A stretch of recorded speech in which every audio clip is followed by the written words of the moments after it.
kita nggak mau lagi ada orang yang meninggal karena tidak punya dilayani uang. ya. Nah, tidak punya Oke, uang tidak untuk punya berobat. uang.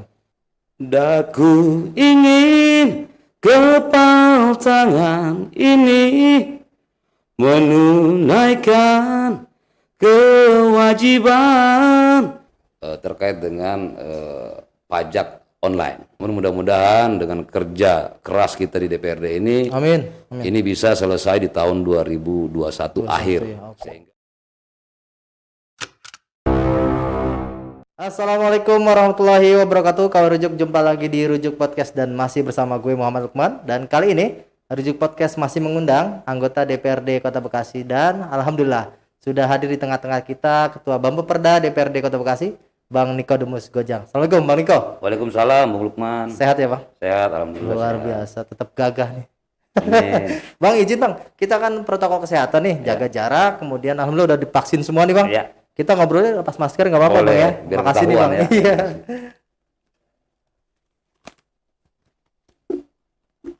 Kalau kayak gini kan kelihatan ganteng ya. Yo, Iya. Bisa Bang? Tadi. Ah, sip. Oke. Nah, izin. Nah, Ah, tuh. oke. Nah, biasa di radio Dakta kan. Nyebut merek jadinya nih. Oke Bang, hari ini agenda apa aja nih Bang? Agenda kita ini memang agak padat karena sempat terhenti karena adanya PPKM. Oke. Oh kemarin sempat PPKM 5 itu ya? Iya. Semua aktivitas semua terhenti gitu ya? Betul, jadi terhenti semua aktivitas. Dan ini agak padat karena tadi terhenti selama 1 bulan lebih. Nah, ini termasuk salah satunya adalah menyiapkan raperda dan juga naskah akademik untuk Propamperda susulan. Oke. Ada berapa raperda Bang yang mau disusun yang mau menyelesaikan di 2021 ini? Ya, jadi dari Propamperda tahun 2021 yang awal ini itu ada 10 ya? 10 raperda, kemudian ada susulan, Propamperda, namanya susulan Propamperda itu ada 12 prolegda atau Propamperda. Oke. Program Itu inisiatif dari Dewan atau campuran ya ada? campuran. Jadi untuk Propamperda 2021 yang awal itu ada tadi 12. 12 ya total 12 ya. raperda itu 6 dari eksekutif, 6 dari legislatif. Nah, kemudian untuk 10 raperda ini yang susulan, Propamperda susulan ada 10. 10 itu murni dari inisiatif DPRD Kota Bekasi. Nah, kami di DPRD ini membagi. Jadi setiap komisi mengajukan satu raperda. Satu raperda ya? Nah, jadi dari komisi 1 sampai komisi 4 berarti ada 4 raperda dari komisi dan kemudian 6 itu dari Bapemperda. Eksekutif Enggak dari Bapemperda. Bapemperda ya? Jadi 10-10-nya ini adalah inisiatif DPRD. Oke. Nah, kalau tahun lalu kan kita ingat nih bagaimana dari Bapemperda memperjuangkan status rumah sakit ya kalau nggak salah ya, tipe D. Nah, sekarang kata mau peningkatan lagi jadi tipe C gitu, Bang. Nah, gini. Jadi ini sekarang sudah dibahas oleh Pansus 20. Oke. Pansus 20 ini raperda tahun ini yang kemudian sekarang sudah kita selesaikan di Bapemperda dan dilimpahkan kepada pimpinan DPRD dan kemarin sudah diparipurnakan masuk dalam Pansus 20 terkait dengan peningkatan layanan kesehatan Kota Bekasi. Nah, dalam situ ruhnya daripada raperda ini adalah kita nggak mau lagi ada orang yang meninggal karena tidak punya dilayani uang. ya. Nah, tidak punya uang untuk berobat. Nah, sehingga kita memiliki ada 4 rumah sakit tipe D yang sudah ada di Kota Bekasi ini yang saya melihat bahwa ini merupakan kerja kita bagaimana rumah sakit ini kemudian bisa lebih bermanfaat bagi masyarakat. Maka salah satu caranya adalah menaikkan status tipe D ini menjadi tipe C. Tipe C. Oke. Kenapa harus naik statusnya? Yang pertama bahwa kondisi rumah sakit tipe D ini kurang diminati sama pasien-pasien masyarakat. Kenapa? Karena yang pertama nakesnya kurang, kemudian Alat-alatnya juga fasilitas juga ya. berkurang karena memang tipe D. Sehingga alhasil apa? Hasil masyarakat yang Tetap sakit berkunjung ke RSUD Kota Bekasi juga gitu. tipe Ya? B.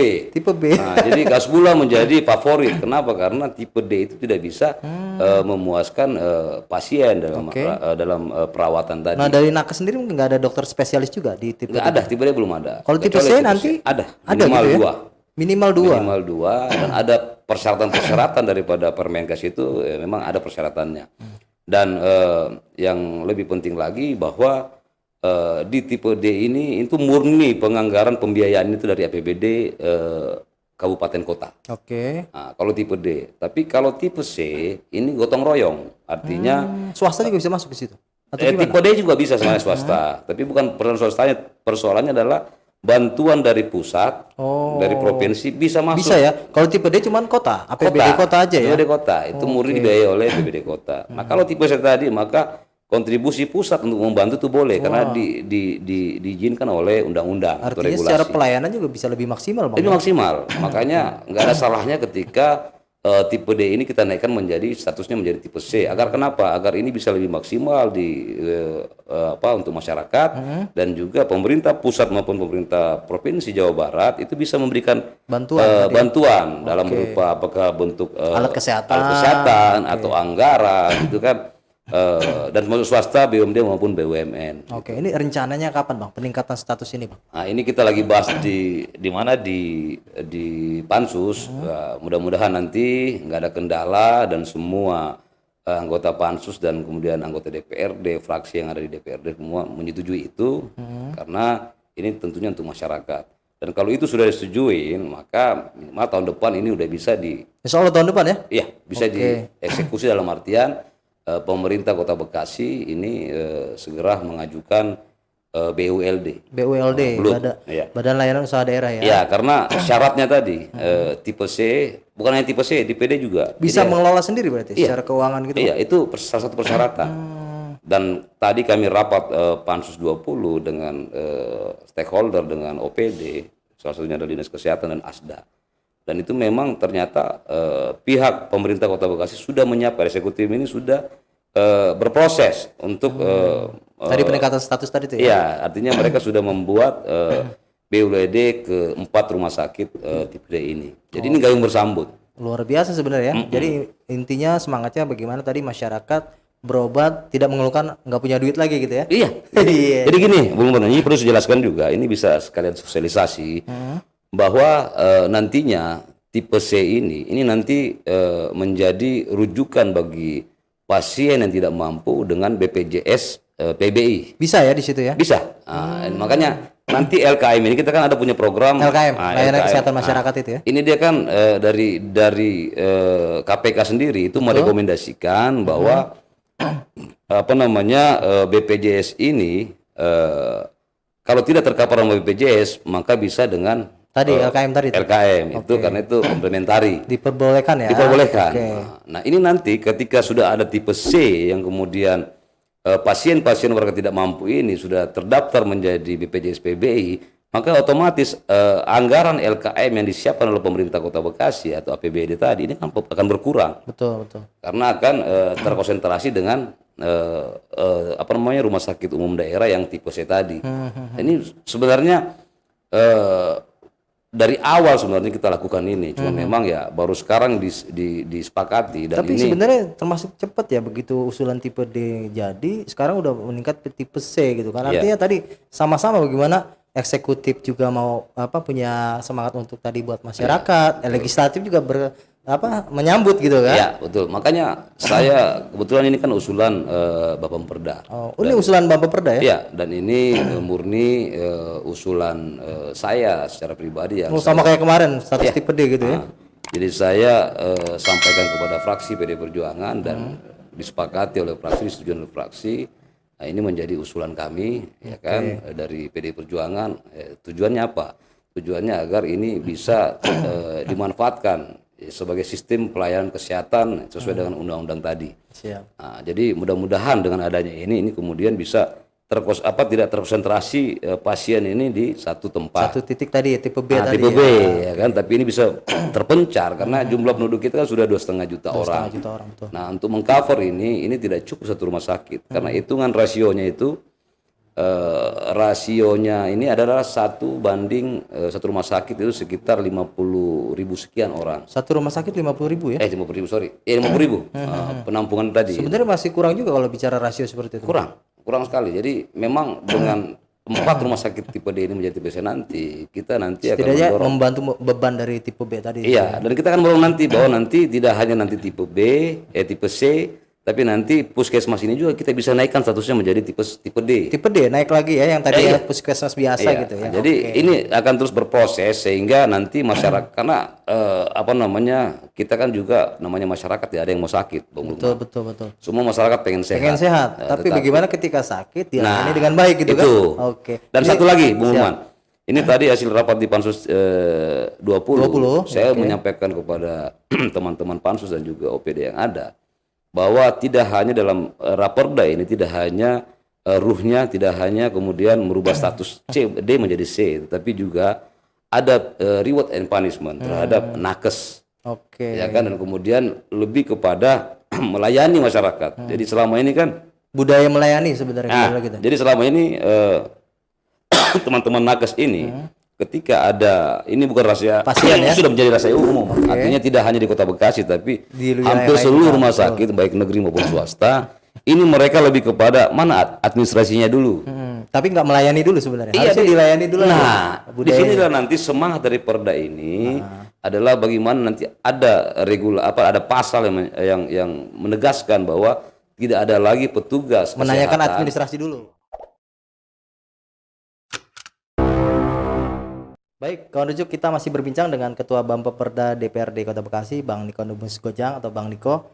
Bang, tadi di segmen 1 kita bicara terkait persiapan peningkatan status ya. Ya. Rumah sakit tipe D menjadi tipe C gitu kan. Nah, tadi semangatnya bagaimana masyarakat dilayani dengan baik tanpa harus administrasinya dulu ya. Betul. Oke. Itu nanti. Nah, selain itu mungkin Bang, kan Abang juga baca sering banget advokasi nih di masyarakat. Kemarin belum lama PPDB datang ke sekolah gitu kan, menanyakan ini kenapa kok nggak diterima siswa ini padahal sesuai aturan harus masuk gitu. Ya. Nah, Abang apakah nanti di 2022 ada memperjuangkan nggak sih Bang terkait masalah aturan khusus gitu Bang untuk siswa masuk sekolah gitu? Oke. Jadi gini, Bu Lukman, yang pertama memang ini agak kontroversi. Betul. Kontroversi kenapa? Karena memang kebijakan daripada PPDB khusus SMA itu Provinsi SMA, ya? Provinsi. Betul. Tapi kalau saya berbicara, saya datang ke sekolah SMA 1, saya berbicara sebagai wakil rakyat, Wakil rakyat. perpajatangan masyarakat Kota Bekasi. Betul. Maka aturan dari provinsi ini, tapi yang terdampak adalah konstituen kami. Betul. Artinya warga kami. Yang bukan ada di wilayah setempat ini setempat. ya. Khususnya setempat, tapi secara umum adalah Kota Bekasi. Nah, artinya jangan sampai nanti regulasi PPDB yang dibuat oleh Pergub, peraturan gubernur, itu kemudian merugikan masyarakat kita. Saya datang ke sana, saya marah betul. Kenapa? Karena ada konstituen saya di belakang sekolah. Padahal persis di belakang Belakang sekolah. sekolah, sekitar 600 meter. Zonasinya padahal harus masuk gitu ya. Iya. Dan dia daftar zonasi tidak lulus. Padahal memang itu adalah rumahnya di belakang.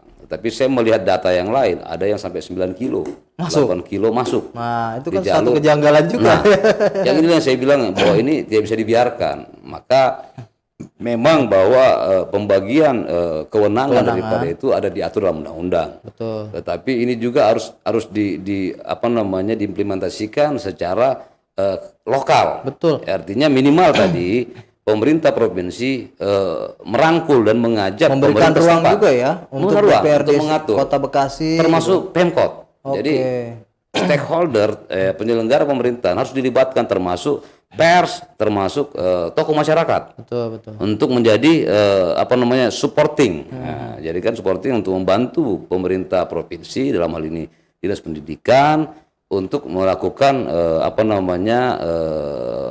PPDB online tadi. Oke. Jadi jangan semua nanti karena kan yang tahu persis itu adalah pemerintah setempat. Betul. Bagaimana masyarakatnya. Nah, tadi bisa terulang terus ini terjadi kejanggalan termasuk tadi bahwa mereka akan melakukan penjaringan calon siswa itu dengan cara-cara tanda kutip ya kan Tidak transparan tidak gitu. transparan. Dan saya katakan sama wakil kepala sekolah, saya minta kita buka data. Saya tidak mau intervensi terhadap kebijakan, tetapi yang saya mau tahu adalah warga masyarakat saya di dapil saya ini dirugikan. Betul, karena secara aturan harusnya diterima masuk Harus sekolah diterima. gitu ya. Nah, ini yang kemudian saya minta kepada pemerintah pusat kemarin agar ini dikaji ulang. Pergub ini artinya ya, Iya, memberikan ruang bukan pergubnya, bukan pergub ya. termasuk undang-undangnya. Undang-undangnya kalau bisa diserahkan kembali kepada pemerintah setempat Oke. untuk mengatur. Kan sempat juga waktu itu katanya sempat judicial review kan. Ya, tapi kalah. Kalah kan. Iya. Ya artinya dengan sebenarnya banyak catatan-catatan seperti ini artinya bisa diajukan lagi Bang judicial review. Bisa, kenapa tidak? Artinya ini kan berbicara kebijakan secara rasional tadi. Oke. Bahwa yang paham dengan situasi wilayah itu adalah pemerintah setempat. Oke. Nah, nggak mungkin juga pemerintah provinsi yang mengenaungi 27 kota kabupaten ini bisa konsentrasi untuk melihat. Kan gitu. Nah, minimal kalau memang tidak diizinkan oleh undang-undang, minimal juknisnya Dirubah, ada ruang tadi. ada ruang untuk Kota pemerintah Bekasi, setempat. ya. Tidak hanya Kota Bekasi, semua daerah yang ada di Jawa Barat diberikan kewenangan mereka untuk menjadi support team. Supporting tadi akan membantu ya kan, dibentuk tim misalkan tim 5 Dilibatkan di situ ya. dilibatkan termasuk pers, LSM, tokoh masyarakat dilibatkan di situ. Sehingga tidak lagi terjadi yang saya katakan dalam tanda kutip tidak lagi terjadi diskriminasi. Nah, gitu loh. Sehingga ada lagi anak sekolah yang rumahnya jaraknya dekat, harus sekolah yang jauh karena tidak diterima di situ, tapi orang yang jauh bisa diterima di situ. Ini kan tidak memenuhi daripada semangat daripada undang-undang Tadi ya, bagaimana setiap masyarakat itu mendapatkan pendidikan yang layak. Nah, gitu ya. dan kemudian lebih penting tadi bahwa bagaimana karena kan sekarang lagi nggak ada lagi sekolah favorit, Iya. udah nggak ada. Semuanya serata. Semua rata. Oke. Artinya semua kecamatan, terusnya kita bicara kota Bekasi, semua kecamatan Harus ada sekolah negeri. surah negeri dan semuanya favorit. Betul. Kenapa? Karena biar siswa kita itu tidak lagi Milih yang jauh, sekolah yang jauh. Iya. macet nanti, kemudian potensi tawuran. Nah, jadi kita berharap bahwa setiap sekolah itu di kecamatan dan kemudian warga kecamatan itu yang sekolah di situ. Oke. Bukan lagi dari kecamatan lain. Nah, gitu. Karena semangat undang-undang ini adalah tidak ada lagi sekolah favorit. Oke. Semua harus favorit. Oke. Kalau bicara peraturan kayaknya menguasai sekali. Basicnya dulu ada sekolah hukum nggak sih Bang? Nggak ada. Ini otodidak. Otodidak karena ya? kebiasaan di lapangan. Oke, biasa advokasi juga. Biasa ya? advokasi di lapangan. Oke, jadi dengan semangat advokasi, ya secara nggak langsung tadi masyarakat meminta ini, menuntut ini ya didengar, diaspirasikan Betul. gitu ya. Oke. Kalau bicara Bang Niko juga orang taunya nih, orang suka bernyanyi, ya Itu hobi. hobi ya. Nah, yang pertama kan kita sempat dengar tuh lagu-lagu lah. Boleh dengar sekali lagi Bang? Lagu apa ya? Lagu apa kayak gitu kan? Yang lawas boleh. Nah, lawas apa ya? Coba Iya. dipilih dulu. Ada Rindu Untukmu atau apa? Itu aja deh. Lagu apa tuh? Lagu perjuangan. Lagu perjuangan. Oh, kayaknya Ini seneng banget lagu kemarin perjuangan nih. Ada saya nyanyikan untuk 17 Agustus. Oh, kemarin 17 Agustus Iya, sempat nyanyi ya? memang. Oh, di rumah sendiri kalau nggak salah waktu itu saya di Facebook lihat ya. Iya, jadi memang hobi itu kan disalurkan karena sesuai situasi dan kondisi. Nah, situasinya 17-an ya kita nyanyi Semangat terkait dengan kemerdekaan, semangat kebangsaan begitu ya. Nanti aku nyanyikan rapnya, judulnya Berkibarlah Benderaku. Wih, jadi supaya bangsa Indonesia terus berkibar. Iya, artinya bahwa kita harus patut menyampaikan terima kasih kepada para pejuang-pejuang kita terdahulu Sehingga yang bangsa sudah Indonesia ini bisa berkorban, merdeka bisa gitu ya. merdeka. Kita tinggal menikmati. Oke. Berkibarlah. Aku nggak terlalu hafal sini, takut skala. Tapi Jadi, sebenarnya Abang kan salah satu dewan yang vokal nih. Kalau bukan bicara vokal nyanyi ya. Iya. Artinya kan sering mengkritisi juga kebijakan pemerintah. Iya. Sebenarnya di Bampeperda ini ada ruang juga nggak sih Bang ibaratnya buat aturan khusus gitu untuk tadi mengkontrol, mengawasi pemerintah daerah gitu Bang. Nah, dari di dewan itu kan ada AKD, ada komisi tugasnya adalah pengawasan. Itu sebagai pengawasan ada badan anggaran yang tadi budgeting dan kemudian ada legislasi. Ini sekarang saya sebagai Bampeperda ketua ya, Bampeperda ini legislasinya. Artinya di bidang pengawasan ya saya sebagai komisi 1 saya melakukan pengawasan terkait dengan apa yang menjadi tupoksi komisi 1. Pemerintahan gitu Ya, pemerintahan dan hukum. Namun demikian sebagai anggota DPRD artinya semua komisi itu menjadi tanggung jawab kita bersama. Jadi tidak lagi berbicara bahwa ada minta advokasi terkait dengan pendidikan, kesehatan. Itu kewenangan tupoksi para komisi 4. Nggak bisa begitu. Jadi melekat secara jabatan. Melekat secara jabatan. Ketika ada yang mengadu diterima, direspon gitu ya. Iya, dan kita tidak berbicara lagi komisi, tapi berbicara bagaimana mengadvokasi warga. Karena warga taunya kita adalah anggota DPRD, bukan anggota komisi, bukan anggota Pemperda, tapi adalah anggota DPRD dari dapil manapun. Siap. Jadi biar berkibar dulu nih kita. Berkibar. Aku refnya aja ya. Oke. Kita dengarkan kalau rujuk suara dari Bang Niko nih. Biasanya pakai musik. Oke. Daku ingin kepal tangan ini menunaikan kewajiban putra bangsa yang mengemban cita hidup dalam kesatuan. Nah, Wih, kira-kira. luar biasa, penuh semangat. Rasa nasionalisme kita juga terus itu haji ya. ideologi itu harus dipertahankan bahwa merah putih ini adalah milik semua anak bangsa, ya. milik semua suku agama yang ada di bumi Indonesia ini dari Sabang sampai Merauke, dari Roti sampai Talau. Baik, kalau rujuk kita berbincang di segmen terakhir dengan Ketua Bapemperda DPRD Kota Bekasi, Bang Niko. Bang nih, segmen terakhir Bang. Siap. Kalau bicara ringkasan secara ini Bang, 2022 pasti kan udah mau mempersiapkan juga Prolegda nih Bang. Ya. Ya. Insya Allah ada berapa Prolegda lagi nih di tahun 2022? 2022 ini kita baru meminta kepada setiap komisi maupun pemerintah Kota Bekasi eksekutif untuk segera mengajukan. Namun kita masih konsentrasi dengan Pemperda tambahan, namanya Pemperda susulan. Artinya dari Januari kemarin kita sudah masukkan Pemperda 2021. Namun ternyata sesuai dengan aturan undang-undang boleh ada susulan ya? Boleh susulan.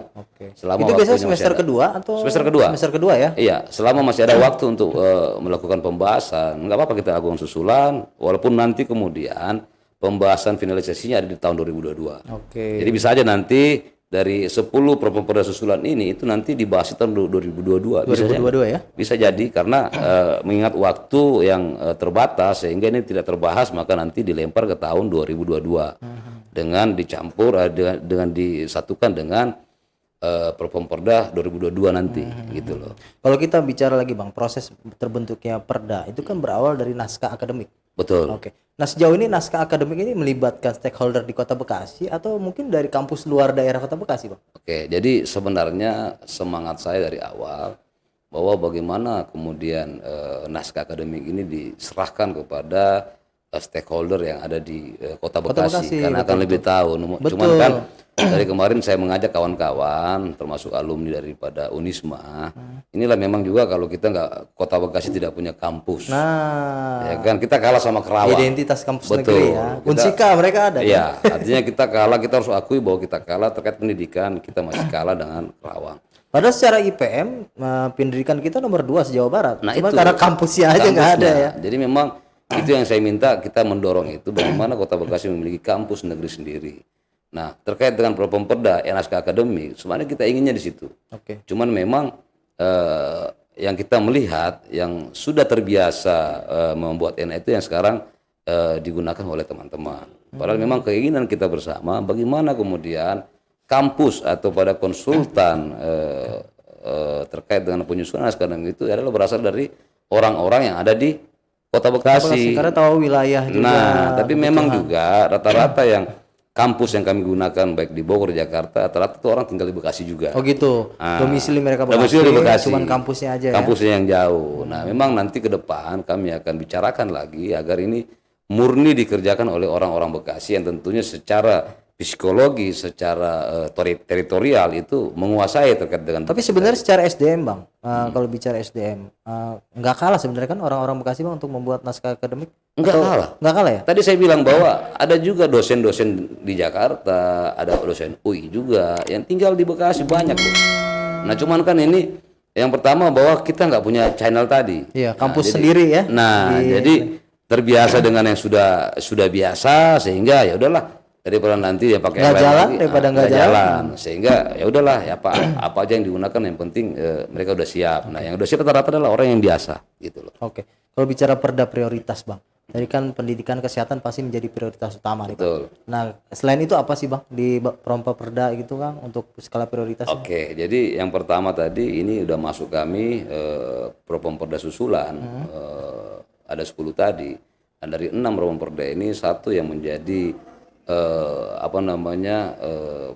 Raperda nanti yang bisa menjadi mengangkat pendapatan asli daerah. Kalau tadi kan kita bicara sosial tuh, Sosial, betul. terkait dengan Ini ekonomi nih. sekolah. Nah ini saya berbicara PAD dan kebetulan juga itu usulan daripada saya yang saya masukkan melalui Bapemperda terkait dengan pajak online. Pajak online. Nah, ini sudah Maksudnya masuk. gimana itu, Bang? Nah, jadi Kan udah serba online sekarang ya, nih. Tapi justru gimana? itu. Jadi dasar pemikirannya di situ. Yang pertama adalah bagaimana dengan nanti Perda ini nanti ini bisa menaikkan PAD daripada Kota Bekasi. Kenapa? Kita tahu sendiri, saya nggak menuding atau menuduh ya, tapi dalam tanda kutip seperti kasus-kasus pajak yang bermasalah, di mana Transparansi lagi-lagi. bahkan ada yang namanya double pajak. Pengemplang gitu atau gimana? Nah, dalam tanda kutip pengemplang, dan memang banyak kasus kan terjadi. Kayak kemarin terakhir sampai tuh Tambunan itu. Iya. Nah, itu kan salah satunya adalah pajak double pajak tadi. Jadi mereka sudah mempersiapkan pajak yang memang betul-betul rekayasa. Nah, dengan semangat pajak online ini kita berharap ini akan terintegrasi dari mulai restoran, hotel, parkiran langsung ke Bapenda, dan itu bisa diakses oleh publik. Bahwa kita makan, jadi Bung Lukman makan nih di satu restoran, itu pajaknya udah langsung otomatis tuh ke sana. Otomatis masuk ke sana. Laporannya ya? Iya, jadi nggak perlu lagi tidak lagi secara manual. Tapi nanti kalau sekarang kan dia tetap dia masuk di computerized, tapi kan internal. Jadi nggak langsung terkoneksi. Nggak langsung ke sana. Nah, ini internal, jadi internal laporan secara internal daripada dilaporin lagi ke Bapenda. Nah, ini kan kita nggak tahu apakah bener nggak sesuai gitu ya. Nah, kita nggak menuding, tapi ini adalah sebagai semangat untuk menaikkan pendapatan asli daerah. Tujuannya untuk pembangunan Kota Bekasi juga. Iya, sama kayak ini Bung Lukman, sama kayak apa tuh namanya tuh? Kalau tol itu. E-tol itu. E-tol. Jadi kan sekarang udah pakai barcode. Jadi nggak perlu lagi sampai hard copy-nya atau ini. Udah sekarang sistem udah enter serba online keluar di komputer restoran itu langsung terkoneksi ke Bapenda. Bapenda gitu loh. Itu rencananya tahun 2021 atau 2022 kayak gitu. Kalau bisa kita akan kejar di tahun 2021 ini selesai, karena ini kan sudah masuk tambahan. Memang ini banyak waiting list daripada naskah akademik yang sudah masuk ke pimpinan, ya tinggal menunggu dilimpahkan kepada pansus. Namun mudah-mudahan dengan kerja keras kita di DPRD ini, ini bisa selesai di tahun 2021 akhir, sehingga ke depan tinggal disahkan untuk menjadi sebuah peraturan daerah di lembar daerahkan. Gitu. Siap. Artinya tadi dengan semangat meningkatkan PAD, mudah-mudahan pandemi juga bisa selesai juga nih, Bang. Betul.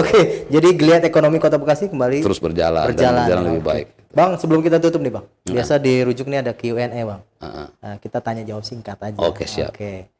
Bisa langsung mulai ya. Bang, kalau bisa milih, Bang, Abang mau jadi tetap calon di DPRD Kota atau mau naik provinsi, Bang?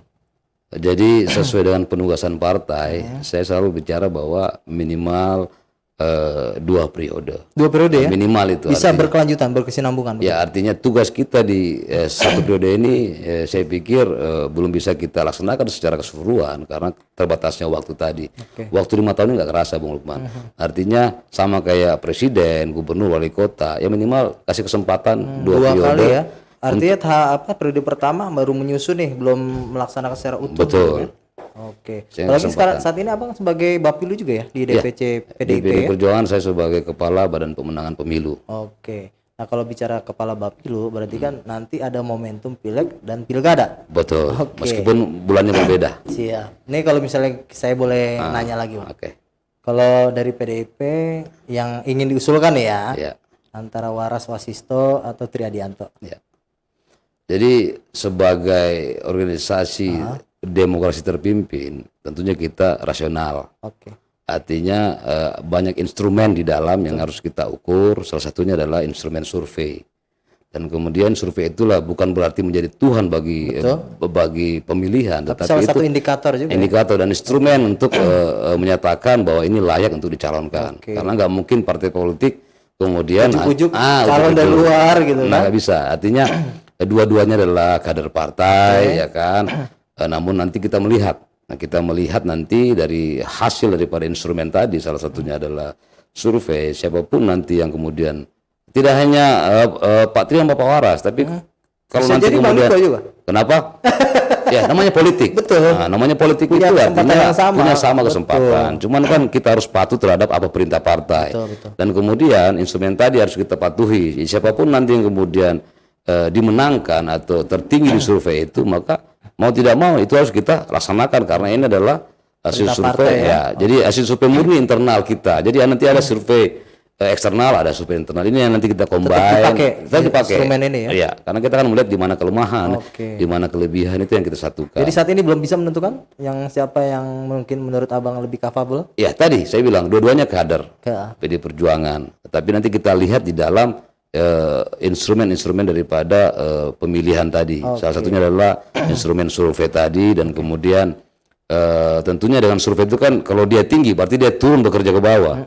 Kan itu. Betul. Artinya ini kan rasional. Ketika dia dikenal pasti dia turun. Nggak mungkin orang popularitas dikenal, diturun ya. Betul. Oke. Nah, kalau bicara koalisi, Bang, inginnya nih 2024. PDIP itu koalisinya dengan Golkar atau dengan PKS nih, Bang. Oke, jadi yang pertama bahwa tentunya koalisi itu kita lakukan ketika ada kesamaan visi dan misi.